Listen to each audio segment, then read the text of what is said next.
Sebab di dalam segala keadaan, Kau selalu ada untuk kami. Tuhanlah gembala kami. Tuhan yang membaringkan kami di padang rumput yang hijau. Tuhan yang membawa kami ke air yang tenang. Tuhan yang menyegarkan jiwa kami. Tuhan yang menuntun kami di jalan yang benar. Bahkan sekalipun kami berjalan dalam lembah kekelaman, kami tidak takut bahaya, sebab Tuhan beserta kami. Gadamu dan tongkatmu itu yang menghibur kami. Kau yang menyediakan hidangan bagiku di hadapan lawan-lawanku. Kau mengurapi kepalaku dengan minyak, pialaku penuh melimpah. Ialah kebajikan dan kemurahan mengikuti kami seumur hidup kami. Terima kasih Bapa, kami ada di dalam rumah-Mu. Terima kasih buat kesempatan boleh kami memuji Engkau, memuliakan Engkau, mengagungkan Engkau. Sebab Engkau adalah Tuhan kami. Engkau adalah Raja di atas segala raja. Engkau yang menjadi pemilik hidup kami, Tuhan. Kami ada sebagaimana kami ada pagi ini. Kami mengaku itu semua karena kebaikan Tuhan dalam kehidupan kami. Kami tidak ada apa-apanya di hadapan Tuhan, tapi kami bersyukur kami menjadi berharga, kami boleh menjadi anak-Mu yang dikasihi Tuhan. Kami bukan lagi hamba, tapi kami sekarang menjadi anak, menjadi ciptaan yang baru, memiliki identitas yang baru di hadapan Tuhan. Kami adalah orang-orang yang berdosa, tapi hari ini kami didapati dibenarkan oleh karena kebenaran firman Tuhan. Sungguh itu adalah anugerah yang sungguh luar biasa yang boleh kami terima di dalam Kristus. Beri kami makan Tuhan. Kaulah gembala kami. Beri domba-domba-Mu makan pagi ini Bapa. Sembunyikan hamba-Mu di belakang salib-Mu, supaya yang dikatakan, yang disampaikan, itu benar-benar isi hati-Mu Tuhan, menjadi kebutuhan kami semua hari-hari ini Bapa. Berbicara buat kami semua, orang-orang yang Engkau kasih Tuhan. Terima kasih Bapa. Di dalam nama Tuhan Yesus, mari semua yang percaya dan dikasih Tuhan katakan amin. Silakan duduk. Shalom Bapak Ibu sekalian. Terima kasih buat Pak Gembala, buat Pak Bagus, dan Ibu, dan semua jemaat yang sudah mengundang kami untuk melayani. Pak Bagus adalah sahabat lama ya. Lama ndak jumpa, dan beberapa tahun yang lalu sebetulnya saya pernah melayani di tempat ini beberapa kali, dan puji Tuhan hari ini boleh kembali melayani di tempat ini. Puji Tuhan, katakan puji Tuhan. Ya, Tuhan itu baik, dan hari ini kita boleh melihat kebaikan Tuhan itu nyata dalam diri kita masing-masing. Amin. Jadi perkenalannya itu saja mungkin ya. Yang penting kenal Yesusnya, bukan penting kenal yang di depan Anda. Amin. Tidak ada yang amin. Ya, Yesus yang harus ditinggikan gitu ya, yang dimuliakan. Amin. Bapak Ibu sekalian, beberapa hari yang lalu ada yang tanya, seorang hamba Tuhan tanya ke saya, Pak Yu, apa bedanya Yohanes 1 ayat 12 dengan Lukas 6 ayat 35? Yohanes 1 ayat 12, aku tangkap status kita sebagai manusia berdosa akan berubah jadi anak Allah ketika percaya dan menerima Yesus dengan iman. Jadi bukan karena perbuatan. Tapi di Lukas 6 ayat 35, status kita akan berubah jadi anak kalau kita melakukan sesuatu karena perbuatan. Jadi kayaknya tidak konsisten di kitab Injil. Satu bilang karena iman, satu bilang karena perbuatan. Yohanes bilang karena iman, tapi Lukas bilang karena perbuatan. Bapak Ibu sekalian, kadang banyak hal yang harus kita berdoa supaya Tuhan singkapkan buat kita belajar lebih dalam tentang firman-Nya. Jadi banyak orang yang belum disingkapkan, amin, Jadi biarlah kita berdoa, biarlah Tuhan menyingkapkan setiap rahasia firman Tuhan, sehingga tatkala kita membaca firman itu, kita mendapatkan berkat di dalam firman itu. Amin. Jadi banyak yang belum disingkapkan. Jadi Injil, ya, Matius, Markus, Lukas, Yohanes itu adalah pra perjanjian baru. Jadi perjanjian baru yang sesungguhnya itu terjadi kapan? Waktu salib. Waktu dia berkata, Eloi, Eloi, lama sabatani. Ya, lalu kemudian tabir bait Allah itu terbelah menjadi dua. Jadi di Injil Matius, ya, ini tadi punya saya ya, yang punya Pak Bagus mana? Wah, satu kiri, satu kanan. Jadi bingung sendiri. Ini sudah nyala ya, oke.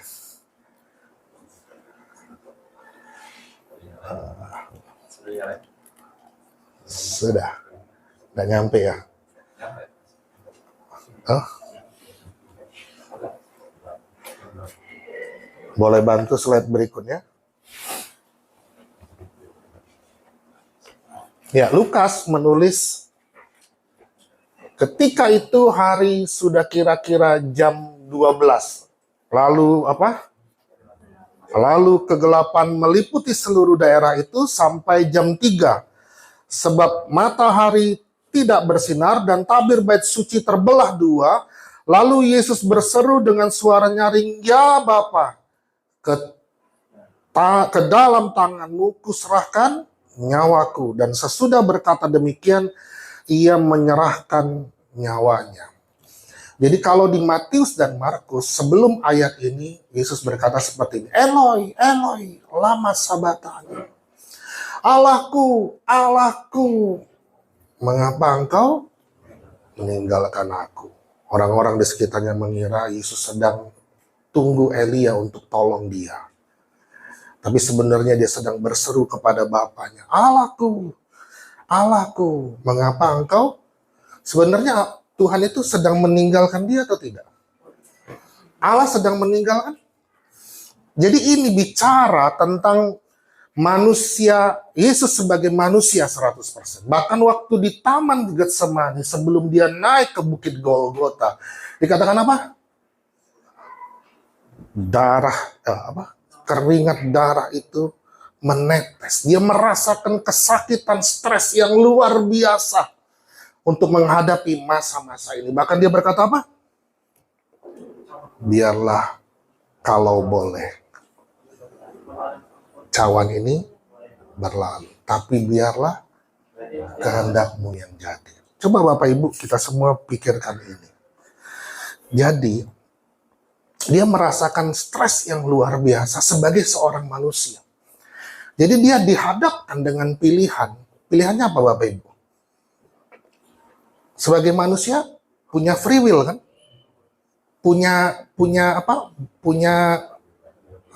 Bisa memilih. Yesus bisa memilih untuk tidak taat sebagai manusia. Bisa waktu itu? Bisa? Tapi Injil menulis, Alkitab menulis dia taat sampai mati. Manusia punya free will, orang-orang percaya punya free will, saya dan Anda punya free will. Kita kadang-kadang diperhadapkan dengan pilihan-pilihan, mau taat atau tertarik dengan dosa. Tapi waktu dosa itu di depan kita, ingat Yesus. Keep your eyes only look to Jesus. Lihat apa yang dilakukan Yesus. Dia memilih untuk taat. Kalau dia tidak taat, apa yang terjadi dengan kita hari-hari ini? Kita hidup di dalam dosa. Kita jadi budak dosa. Kita dibelenggu oleh dosa. Murka Allah itu ada pada kita. Maut itu menjadi bagian kita. Tapi puji Tuhan, kabar baiknya dia memilih untuk taat. Amin. Amin. Jadi waktu hari-hari ini, misalnya ada sesuatu yang seolah-olah itu lebih menjanjikan, tetapi itu berlawanan dengan firman Tuhan. Lihat apa yang Yesus lakukan. Dia taat. Taat sampai mati. Jadi waktu setelah dia berkata, Eloi, Eloi, lama sabatani.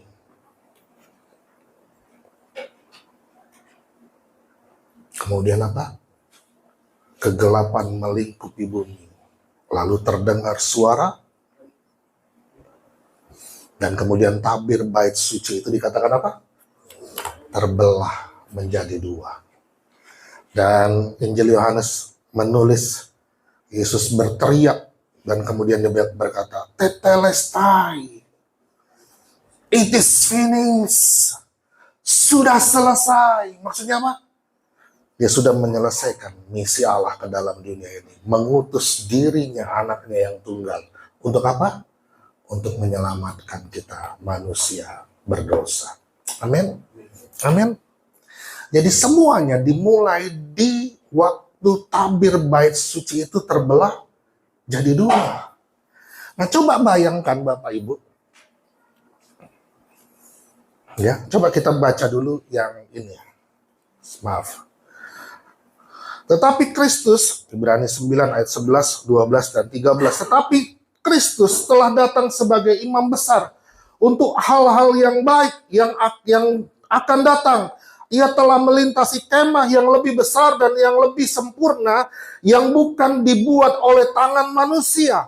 Artinya yang tidak termasuk ciptaan ini. Dan ia telah masuk, apa katanya? Satu kali untuk selama-lamanya. Jadi kalau dulu imam besar Maha Kudus itu harus masuk ke ruang Maha Kudus itu apa? Berulang-ulang. Tiap-tiap kali ada dosa yang dilakukan umatnya. Tiap-tiap kali itu juga. Mereka harus mempersembahkan korban persembahan. Dan korban persembahan itulah korban yang suci. Yang tidak bercacat celah. Dan imam itu harus masuk ke dalam ruangan itu. Dan waktu persembahan itu tidak diterima. Apa yang terjadi? Imam itu bisa tidak keluar loh dari ruang Maha Kudus itu. Karena persembahannya ditolak. Tapi Yesus, dia adalah perantara kita. Satu kali untuk selama-lamanya. Kalau dia jadi perantara kita, apa ditolak? Nggak mungkin ditolak. Karena dia adalah perantara bagi kita. Dialah imam besar Maha Kudus kita. Satu kali untuk selama-lamanya ke dalam tempat yang kudus. Bukan dengan membawa darah domba jantan dan darah anak lembu. Tetapi dengan membawa darahnya sendiri. Jadi dia bawa darahnya sendiri. Bawa tubuhnya sendiri. Untuk apa? Untuk apa? Untuk dipersembahkan. Untuk dikorbankan. Ganti kita. Dan dengan itu ia telah mendapat kelepasan yang kekal. Sebab jika darah anak domba jantan dan darah lembu jantan dan percikan abu lembu muda menguduskan mereka yang najis sehingga mereka disucikan apa? Lahiriah. Kata lahiriahnya kepotong dia. Disucikan secara lahiriah. Jadi yang Yesus kerjakan itu lebih besar. Katakan lebih besar. Lebih sempurna.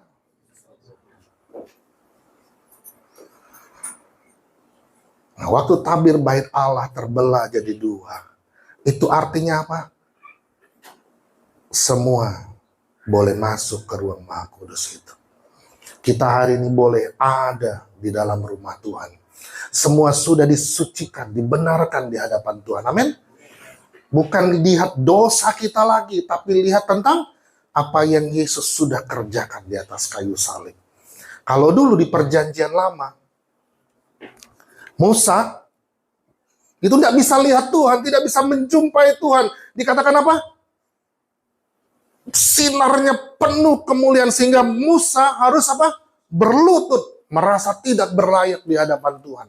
Di perjanjian lama bicara tentang manusia yang tidak berlayak karena dosa. Tapi sejak tabir bait Allah itu terbelah jadi dua, semua kita dibenarkan, kita berlayak di hadapan Tuhan. Amin. Makanya dikatakan sudah selesai, dia sudah selesai membayar semua hutang dosa. Dosa masa lalu, dosa masa kini, dan dosa masa depan. Coba bayangkan ini, orang tua kita, bapak saya misalnya. Itu orang percaya Yesus. Dia diselamatkan? Dosanya diampuni? Diampuni. Bapak saya, jadi engkongnya saya, itu percaya Yesus. Dia diselamatkan? Dosanya diampuni? Dia membayar dosa masa lalu. Saya percaya kepada Yesus. Dosa saya diampuni? Diampuni. Anak-anak saya percaya kepada Yesus. Dosa mereka diampuni? Dia membayar hutang dosa kita di masa lalu, di masa kini, dan di masa depan. Itulah dikatakan apa? Sudah selesai, sudah lunas, dibayar. Tidak ada dosa yang tidak dibayar kecuali satu, tidak percaya kepada Yesus. Jadi semua kita yang percaya kepadanya, semua dosa kita sudah diampuni. Kita disebut sebagai orang yang dibenarkan di hadapan Tuhan. Nah, tentang tabir bait Allah tadi, gimana ya bisa terbelah jadi dua? Tabir itu ternyata, jadi kalau di zaman Salomo, itu 30 hasta. Satu hasta itu setengah meter kurang lebih. Jadi kira-kira berapa tingginya? Nah, Herodes bangun 40 hasta. Tingginya berapa meter? 20 meter. Kalau ini tingginya berapa meter, Pak? 4 meter, Pak ya? Berarti kalau 20 meter, 5 kali ini kan? Tinggi enggak, Pak? Tinggi. Jadi besar enggak tabir itu? Besar, tinggi. Lalu bukan cuma itu. Tebal ya. Tebalnya itu, Pak. Tebalnya berapa? 20 meter. Jadi ini tebalnya 20 meter. Ini kalau tebalnya berapa meter, Pak? Pak, bagus ruko ini kan.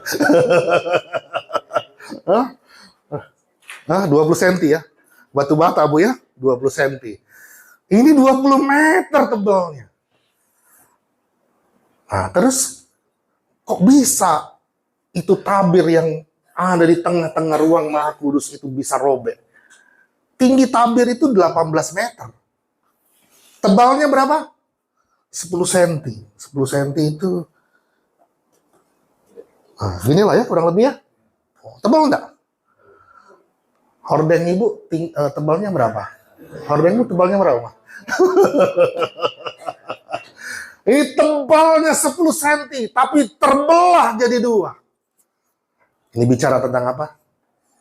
Setebal apapun dosamu, setinggi apapun dosamu, itu Tuhan sudah bayar, sudah Tuhan tebus di atas kayu salib. Amin. Tidak ada lagi pembatas antara kita dengan Allah. Kita boleh panggil dia apa? Aba, Bapa. Bagi Israel, nama itu adalah nama yang kudus. Bapa itulah Bapa yang kudus. Ada jarak. Karena manusia hilang kemuliaan Allah. Tapi puji Tuhan, hubungan Allah dengan manusia itu sudah dipulihkan. Sehingga hari ini kita boleh panggil dia apa? Bapa. Kita anaknya. Ini bicara tentang apa, Bapak Ibu? Hubungan kita tuh sangat dekat. Katakan sangat dekat. Kalau dulu Israel itu ada jarak, ada pembatas. Tapi hari ini kita boleh panggil dia kapan saja, di mana saja. Bapa. Kita boleh berseru panggil dia Bapa.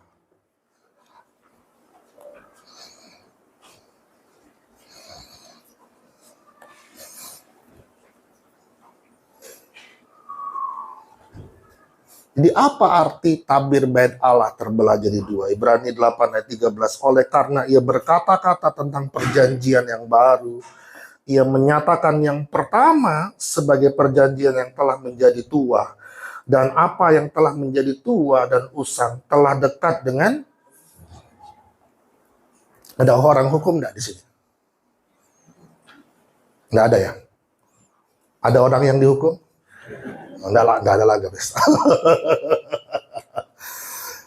Kalau kita tanda tangan perjanjian, biasanya di pasal-pasal terakhir itu ada pasal yang menuliskan seperti ini. Dengan demikian, perjanjian ini dibuat, apabila ada perjanjian sebelumnya, maka dianggap perjanjian sebelumnya itu tidak berlaku lagi. Betul? Lalu pertanyaannya, kenapa Alkitab itu ada perjanjian lama dan perjanjian baru? Kalau gitu, tidak berlaku lagi dong perjanjian lama. Nah, kenapa harus dipisah-pisah sih? Kenapa tidak satu aja? Kenapa harus ada yang lama dan baru? Kenapa tidak jadi satu aja? Hah? Kenapa harus ada pembatas? Ini Hari bilang, oh Injil itu perjanjian baru. Perjanjian baru sebenarnya dimulai di atas Bukit Golgota. Waktu Yesus mati dan bangkit, waktu tabir bait Allah terbelah jadi dua. Kok repot amat sih? Mungkin yang nulis itu kurang kerjaannya bagi-bagi kayak gitu. Gitu ya. Bagi 39 di perjanjian lama, 27 di perjanjian. Itu ada artinya Bapak Ibu. Apa yang ditulis di semua kitab itu pasti ada artinya. Nah, kita coba lihat ya nanti. Apa maksudnya?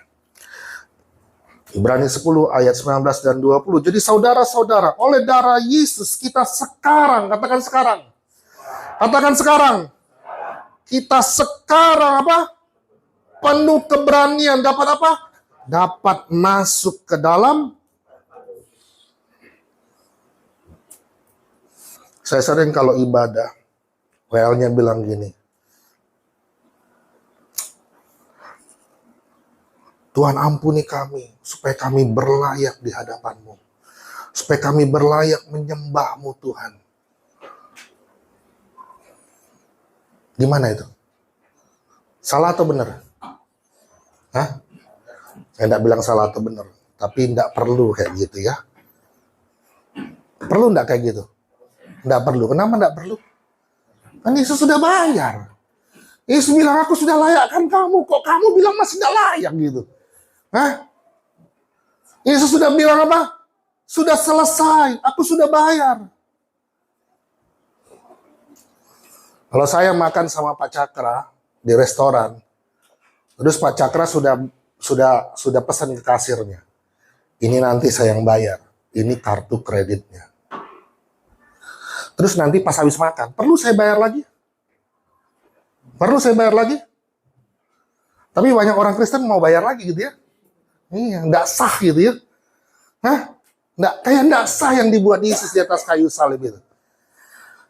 Terus nanti disambung lagi. Biarlah mari kita duduk di dalam hadirat Tuhan. Katanya. Kayak mana duduk di dalam hadirat Tuhan itu ya? Ajarin saya Pak. Kadang terlalu dihiperbola gitu ya. Padahal Tuhan sudah lakukan semuanya.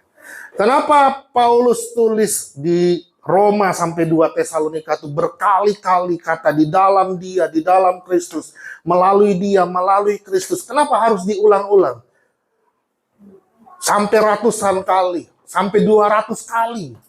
Kalau diulang-ulang sampai 200 kali artinya apa? Penting.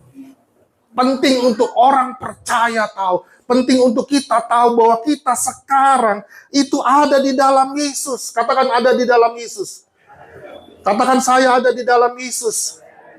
Katakan Anda juga ada di dalam Yesus. Nah kalau kita ada di dalam Yesus, benar enggak hidup kita? Berkenan enggak di hadapan Tuhan?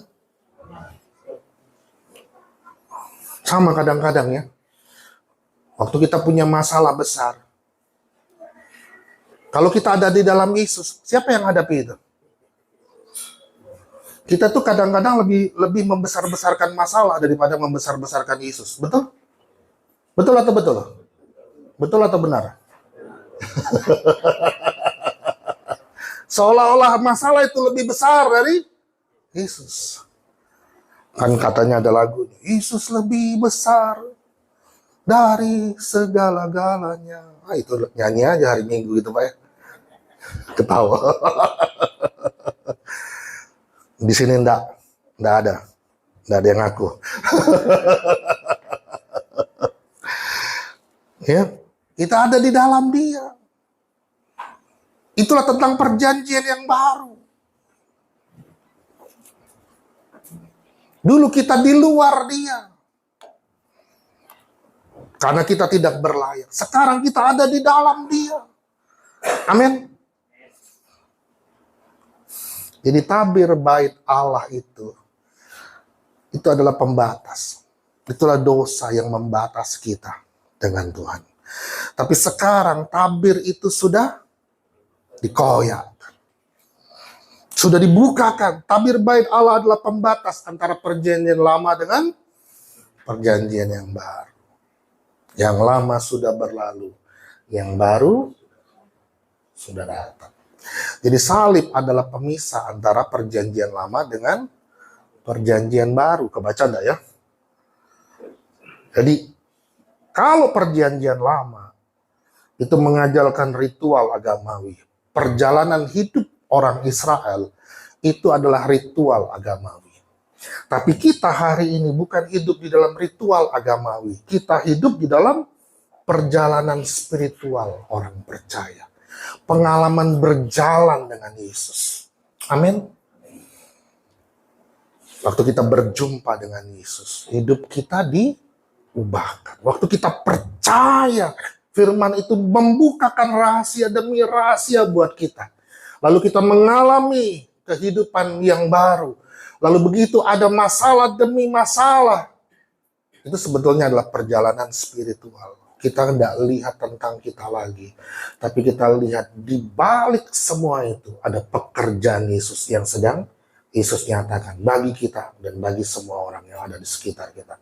Sehingga hidup kita adalah hidup yang memuliakan Allah. Amin. Kadang-kadang waktu kita hadapin masalah, kita tuh enggak tahu kan? Tahu enggak yang di depan sana? Setelah, tahu enggak? Enggak. Tapi Tuhan tahu enggak? Tuhan ada di masa depan kita. Dia omniscience. Dia maha tahu. Dia omnipresent. Dia maha hadir. Dia hadir di masa depan kita. Bahkan dia omnipotent. Dia maha kuasa. Dia berkuasa atas masa depan saya dan Anda. Orang-orang muda, apa yang kau khawatirkan? Yesus ada di masa depan. Tadi dengan Pak Bagus di atas ngobrol tentang AI.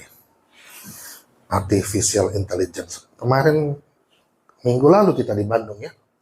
Ada seorang anak, saya sempat posting di Instagram saya. Anak ini, anak ajaib saya bilang. Anak dulu punya rekor dunia memori. Jadi waktu istri saya teriak-teriak dia yang di bawah, di lantai mall bawah, panggil dia gitu ya.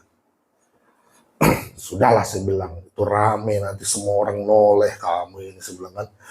Terus ini anak begitu lihat kami di atas, dia langsung lari ke atas. Wah keren juga nih anak saya bilang, anak. Attitude-nya luar biasa, datengin orang yang lebih tua, salam gitu ya, keren ya. Terus dia ngomong sama saya,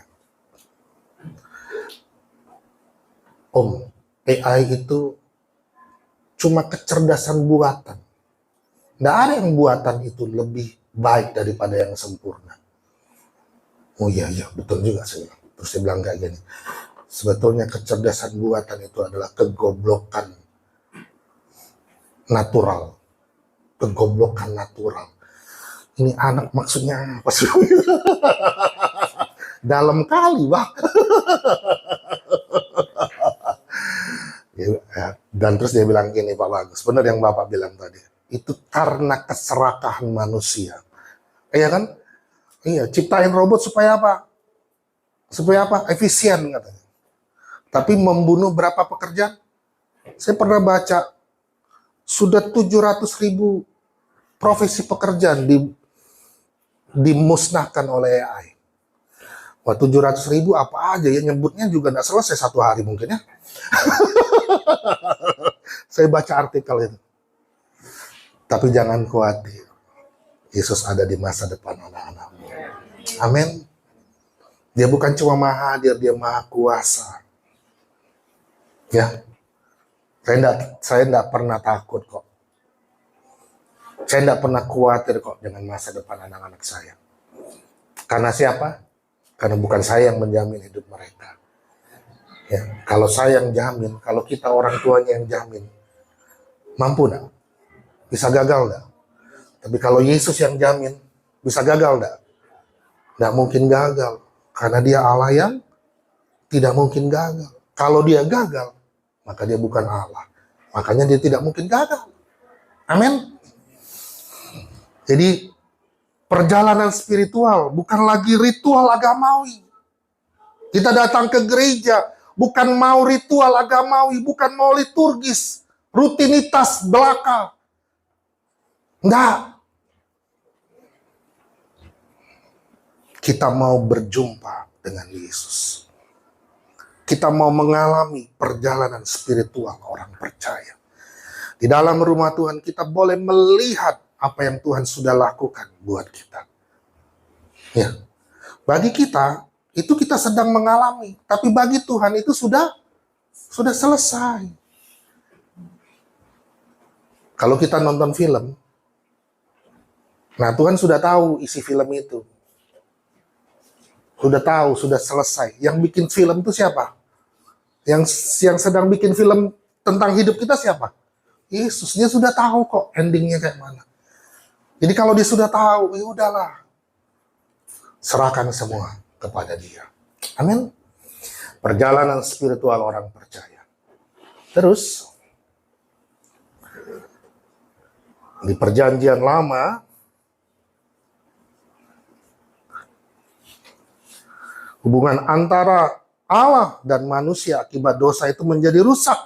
Manusia hilang kemuliaan Allah, terpisah dari Allah. Tapi perjanjian baru bicara tentang akibat salib. Hubungan Allah dan manusia telah dipulihkan. Punya relasi yang sangat dekat. Panggil dia Bapa. Kalau perjanjian lama tentang apa? Tentang perbuatan baik. Disebut sebagai orang benar oleh karena perbuatan baik. Dibenarkan oleh karena perbuatan. Karena amal. Tapi kita di perjanjian baru. Yang sudah ditebus oleh darah Yesus. Pengorbanan darah Yesus. Itu yang menentukan hidup kita. Jadi kita tidak ditentukan lagi oleh perbuatan. Betul? Ada hari ini yang ditentukan oleh perbuatan. Saya mau nanya. Ini hari Minggu. Nah, siapa mulai dari hari Senin sampai hari ini tidak berdosa? Tolong katakan. Hah? Kalau ada, saya sembah dia. Ada? Atau ada yang di luar sana yang tidak berdosa? Kasih tahu saya. Biar saya datangi dia. Ada enggak? Ada. Itu membuktikan bahwa semua orang itu berdosa. Dan tidak bisa lepas dari dosa. Makanya mereka butuh juru selamat.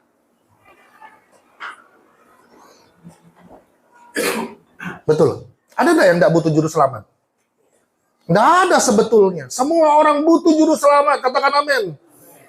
Keluargamu, sanak saudaramu, teman-temanmu, relasimu, semuanya butuh juru selamat. Mereka butuh diselamatkan. Mereka tidak bisa lepaskan diri mereka dari dosa. Karena perbuatan baik tidak cukup.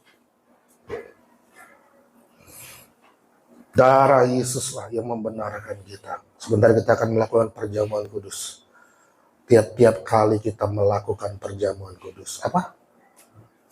Tiap-tiap kali itu juga kita memperingati akan pengorbanan Yesus di atas kayu salib.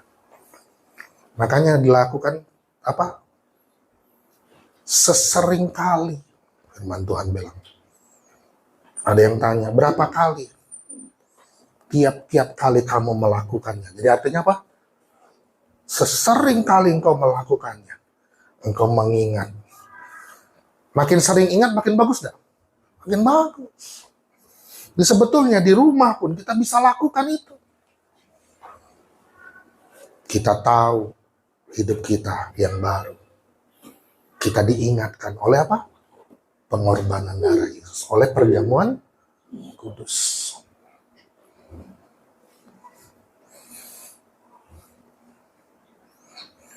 Jadi hidup kita bukan lagi karena perbuatan, tapi oleh karena pengorbanan darah Yesus.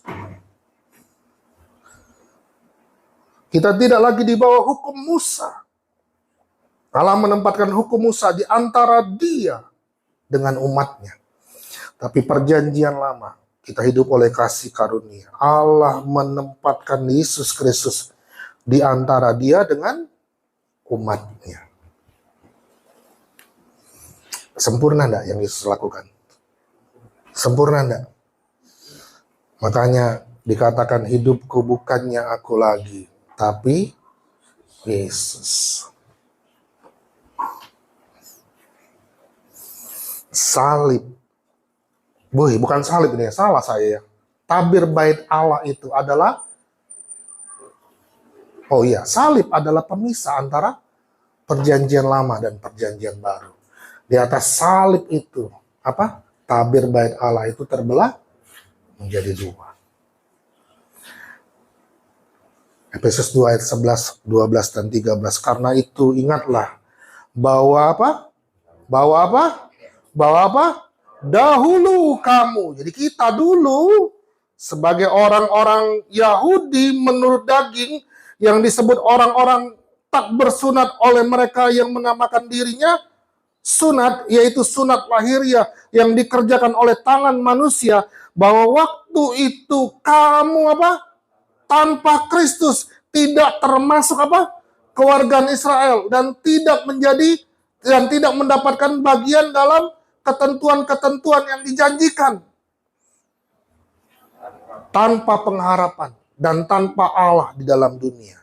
Terus apa katanya? Tetapi sekarang, katakan tetapi sekarang. Senang saya ayat ini ya. Dia tidak berhenti sampai yang dahulu. Tapi ada kalimat berikutnya. Tetapi, ayo baca sama-sama, 1-2 ya.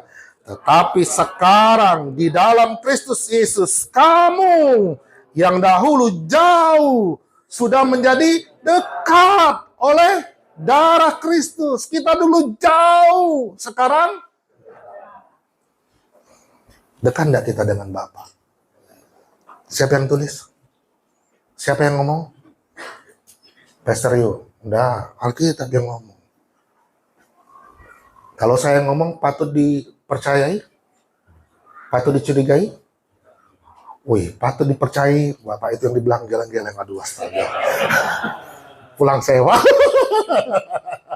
Tapi benar, yang harus dipercaya adalah firman Tuhan. Kalau firman Tuhan yang bicara, maka firman itu ya dan amin. Firman itu ya dan amin. Tetapi sekarang di dalam Kristus Yesus, kamu yang dahulu jauh sudah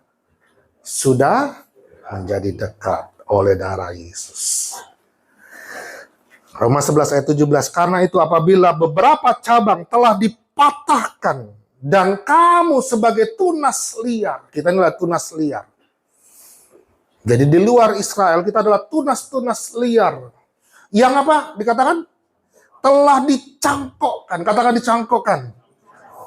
Jadi kita ini dicangkokkan karena tunas-tunas yang sesungguhnya itu menolak dia.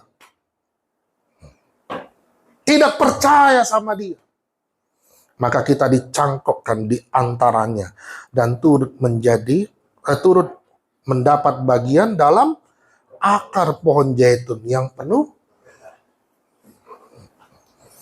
Dicangkokkan. Kita jadi bagian dari pokok itu. Nah, lalu tadi kan, apakah sebaliknya perjanjian lama itu dihapus dari isi Alkitab? Yuk baca 2 Korintus 3 ya, 14, 15, dan 16. Yuk baca sama-sama, 1, 2, iya. Tetapi pikiran mereka telah menjadi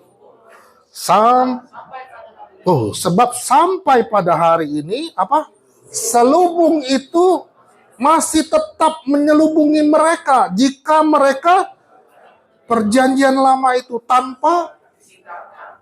Jadi mereka tidak bisa lihat Yesus di dalam perjanjian lama. Hah? Ada Yesus di perjanjian lama? Bisa lihat? Bisa lihat? Bisa lihat? Lihat firmannya. Sebenarnya kelihatan kok. Tapi masalahnya tidak pernah dibacain. Tidak pernah dikasih tahu. Kelihatan kok, jelas kok. Nanti kita lihat ya. Terus bahkan sampai pada hari ini, setiap kali mereka membaca kitab Musa, ada apa? Ada selubung, ada tabir yang menutupi hati mereka. Jadi bukan cuma apa? Bukan cuma mata, tapi hati. Hati mereka apa?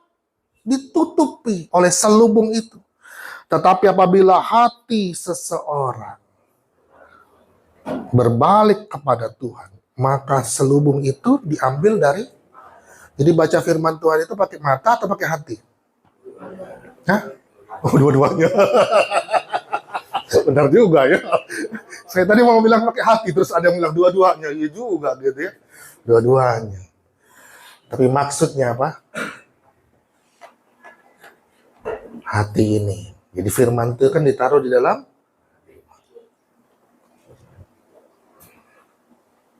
Percaya itu pakai ini atau pakai ini? Firman Tuhan bilang pakai apa? Pakai ini atau pakai ini? Hah? Pakai ini atau pakai ini? Pakai ini gitu ya.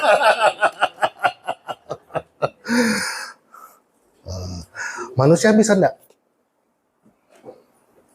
dalami firman Tuhan dengan pikiran yang terbatas? Alkitab bilang apa?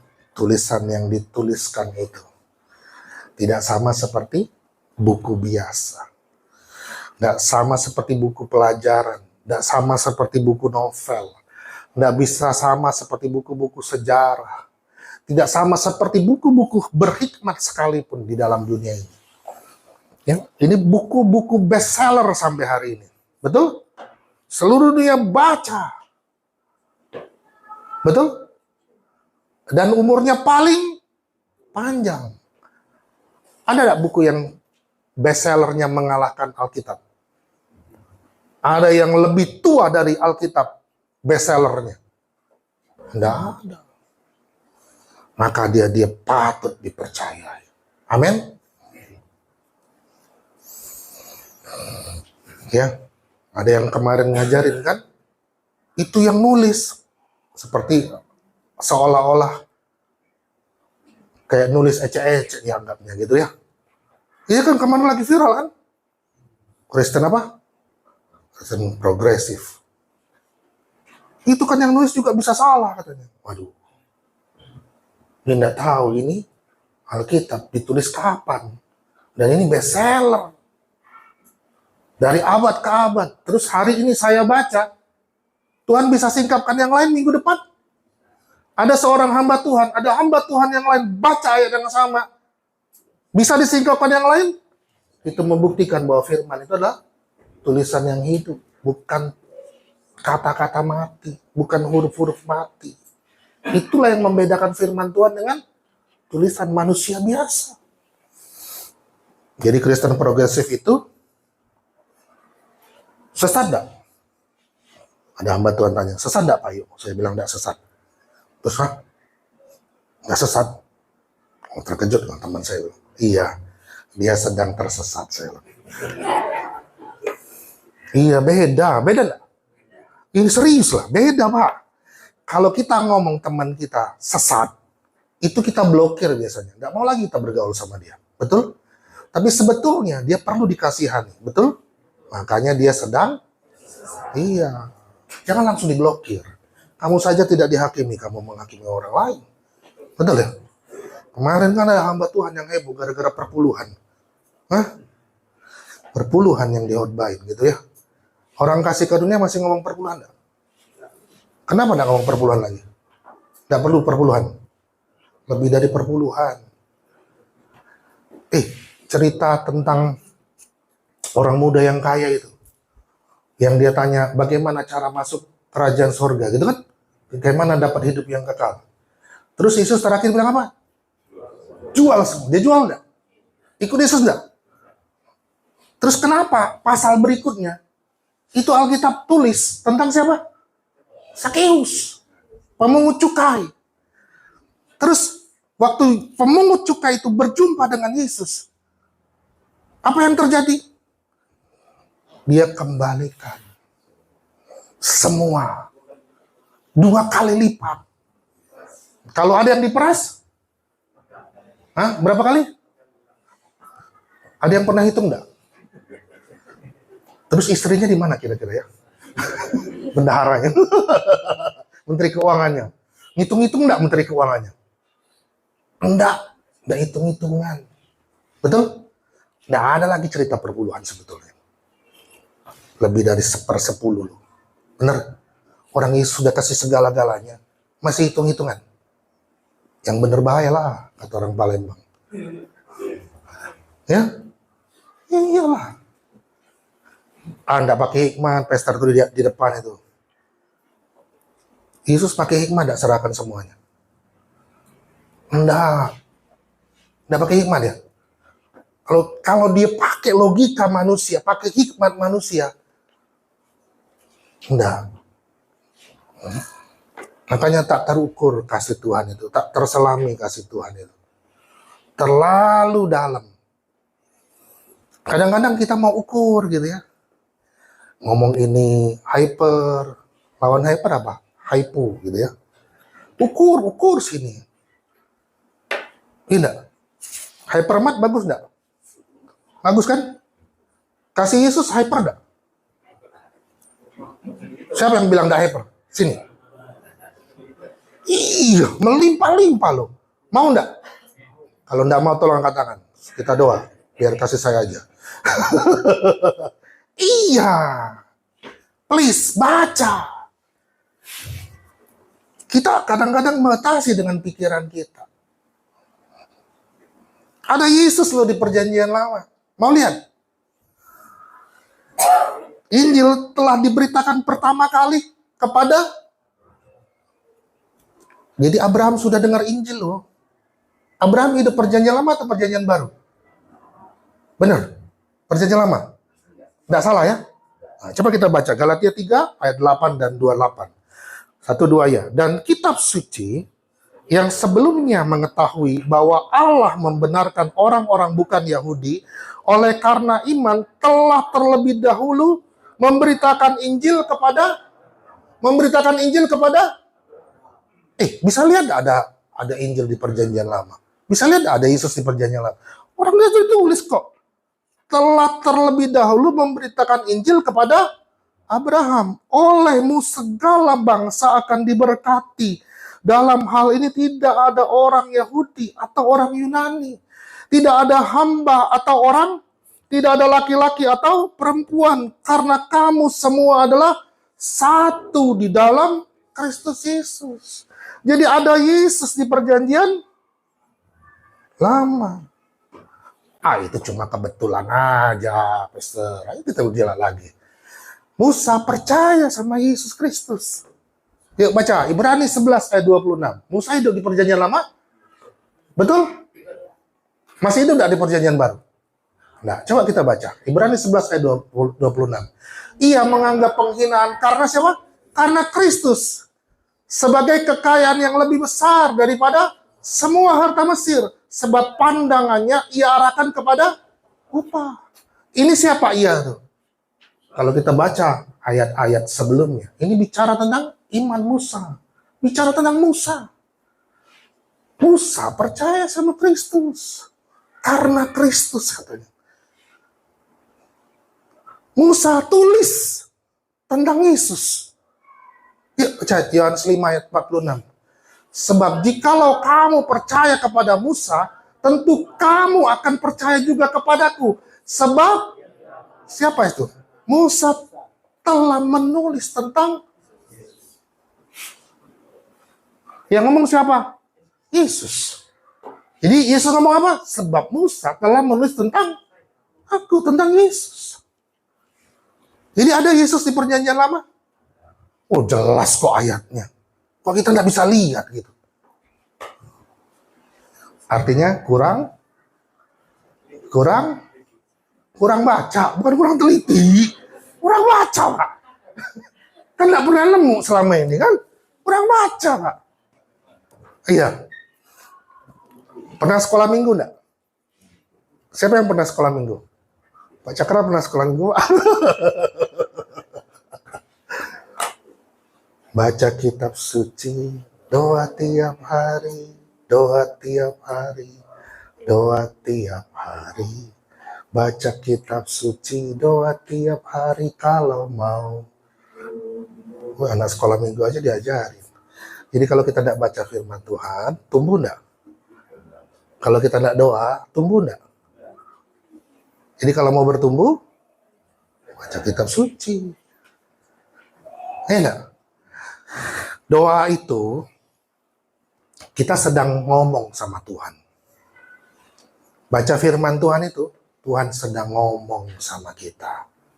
Kalau engkau mau dengar suara Tuhan, baca firman Tuhan. Amin. Amin. Makan berapa hari sekali? Hidup enggak? Hidup. Terus? Jadi, jasmani kita hidup. Rohani kita, gampang enggak ngeceknya? Gampang. Makan enggak? Makan firman Tuhan enggak setiap hari? Berapa kali sehari? Hidup enggak? Hidup enggak? Jawab sendiri. Kita sedang hidup atau sedang mati? Ada yang senyum-senyum. Nggak tahu saya maksudnya senyumnya apa. Yuk, lihat lagi. Musa tulis tentang Yesus. Ayub juga percaya sama Yesus. Ayub percaya sama Yesus. Ayub 19 ayat 25 dan 26. Tetapi aku, baik baca sama-sama 1-2, iya. Penebusku, tetapi aku tahu apa? Penebusku hidup dan akhirnya ia akan bangkit di atas debu. Ini bicara tentang siapa? Tentang siapa? Ayub sudah tahu tentang Yesus. Juga sesudah kulit tubuhku sangat rusak, tetapi dagingku, tanpa dagingku pun aku akan melihat. Jadi Ayub percaya sama Yesus. Ayub hidup perjanjian lama atau perjanjian baru? Mari kita berdoa. Tuhan bukakan satu persatu. Supaya waktu kita baca firman Tuhan, tidak ada lagi tabir itu. Tabir itu sudah dikoyakkan, sudah terbelah jadi dua. Maka hari ini biarlah jadi orang-orang percaya yang baca firman Tuhan dengan tabir yang sudah dibukakan. Amin. Amin. Amin. Saya sudah mau habis, tolonglah aminnya lebih keras. Amin. Yuk baca sama-sama, 1-2. Ya. Seluruh kitab suci, maksudnya kitab-kitab perjanjian lama, saat Injil Lukas ditulis, telah berbicara tentang Yesus. Tetapi mereka tidak percaya karena mereka... Yuk, Lukas 24 ayat 27. Yuk baca sama-sama, 1-2. Ya. Lalu ia menjelaskan kepada mereka apa yang tertulis tentang dia dalam seluruh kitab suci. Mulai dari kitab-kitab Musa dengan segala kitab-kitab nabi-nabi. Ia menjelaskan kepada mereka apa yang tertulis tentang dia dalam seluruh kitab suci. Mulai dari... Ini yang ngomong siapa? Yesus. Yesus ngomong tentang kitab-kitab yang ditulis oleh Musa.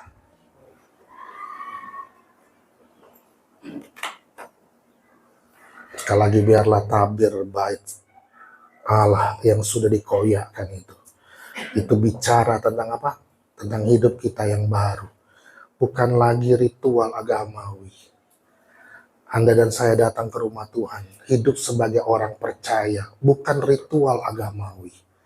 Waktu engkau melakukan kegiatan-kegiatan ibadah apapun, termasuk melakukan perjamuan kudus, itu bukan ritual agama, tapi itu adalah perjalanan spiritual sebagai orang percaya. Waktu engkau angkat tubuh dan darah Yesus, engkau mengimani bahwa roti ini bukanlah roti biasa, tapi tubuh Kristus sendiri.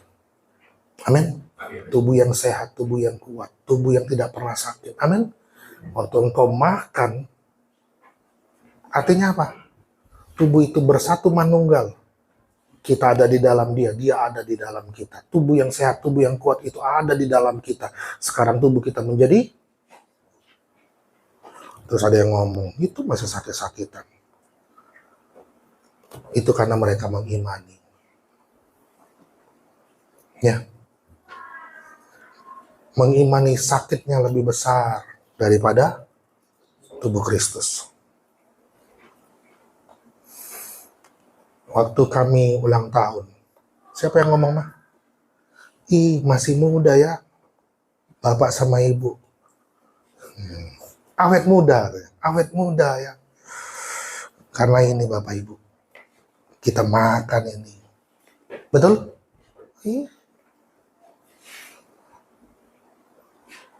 Ada seumur kami gitu ya. Dikasih lihat fotonya, aduh kasihan, saya bilang. Tua kok ngamboi gitu ya. Apa ngambok itu? Ketawa. Apa? Tua kok nunjukin gitu ya. Pamer gitu. Nah, kita bukan lupa umur, bukan. Ya. Apa, duduk lama juga sudah terasa. Lupa umur gitu ya. Bukan lupa diri. Tapi maksudnya, ada Yesus di dalam kita. Itu yang membuat kita berbeda. Waktu kami balik kemarin ke Palembang, ada seorang staf saya. Dia bukan orang percaya. Terus Pak Yo ini sama ibu luar biasa. Sebulan ini tanpa sadar 3 kali bolak-balik Palembang. Terus dalam hati saya, kau belum tahu 2 kali plus pulak balik Bandung, saya bilang. Jadi 3 plus 2. Terus saya merenung, kok bisa ya?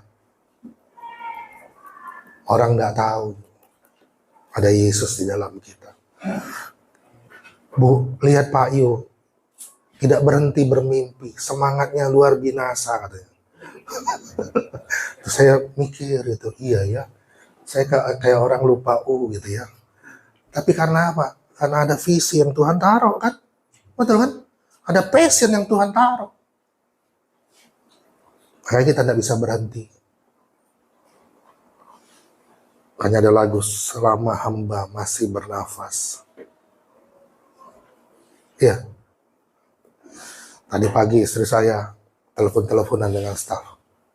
Saya lagi menikmati tidur. Masih tidur saya. Dan nangis-nangisan, wah bapaknya meninggal. Kita tidak tahu ya hari itu. Tapi kalau ada kesempatan, layanilah dia. Berjalananlah dengan berjalan spiritual bersama dengan dia. Bukan ritual agamawi. Terlalu mahal pengorbanan Yesus kalau kita hanya jalankan ritual agamawi. Amin. Amin. Terlalu banyak berkat-berkat yang Tuhan sediakan bagi kita. Berkat itu bukan bicara tentang materi saja. Bukan. Hidup yang sehat. Bisa lakukan ini itu. Itu berkat yang luar biasa. Hikmat yang Tuhan kasih dari sorga. Ada anugerah-anugerah Tuhan yang besar yang boleh terjadi dalam hidup kita. Itu adalah berkat yang luar biasa. Amin.